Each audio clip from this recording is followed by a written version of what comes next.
الحمدللہ رب العالمین والصلاة والسلام علی رسولہ الامین اما بعد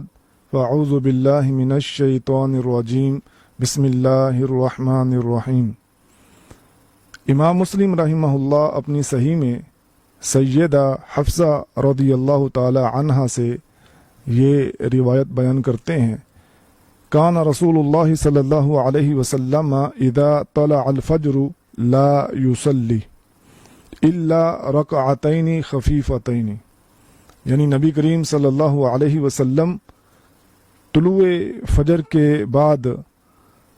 دو ہلکی پھلکی رکعتوں کے علاوہ کوئی دوسری نماز نہیں پڑھتے تھے۔ اس حدیث سے علماء کی ایک جماعت نے یہ مراد لیا ہے کہ جب فجر کی سنتیں پڑھ لی جائیں فرضوں تک، اس درمیان مزید کوئی نماز نہیں پڑھی جا سکتی۔ اس میں کوئی شک نہیں کہ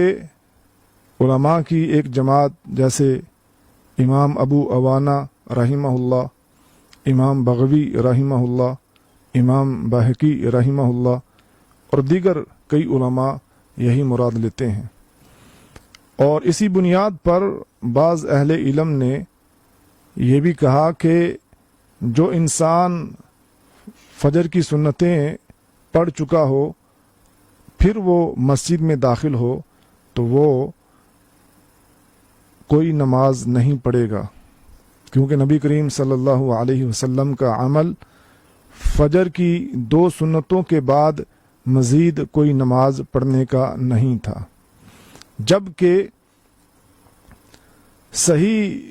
حدیث موجود ہے اور اس میں یہ مطلق حکم موجود ہے کہ جب بھی تم میں سے کوئی مسجد میں داخل ہو تو اس وقت تک وہ بیٹھے نہیں جب تک دو رکعتیں نماز پڑھ نہیں لیتا۔ یہ ایک مطلق حکم ہے، اور مسجد میں داخل ہونے کے ساتھ اس کی نسبت ہے۔ یہی وجہ ہے کہ تحیۃ المسجد کو سببی نماز بھی کہا جاتا ہے، کہ چونکہ ایک سبب کے تحت یہ نماز پڑھی جاتی ہے۔ جب بھی کوئی انسان مسجد میں آئے گا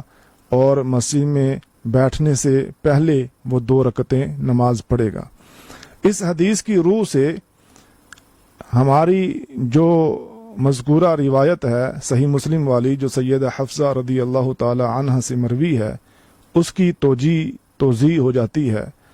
کہ فجر کی سنتوں کے بعد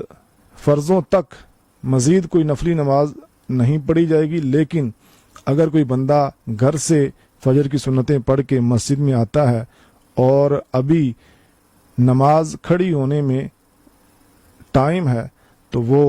تحیۃ المسجد 2 رکعت نماز پڑھ سکتا ہے۔ اللہ ہمیں سمجھنے کی توفیق عطا فرمائے۔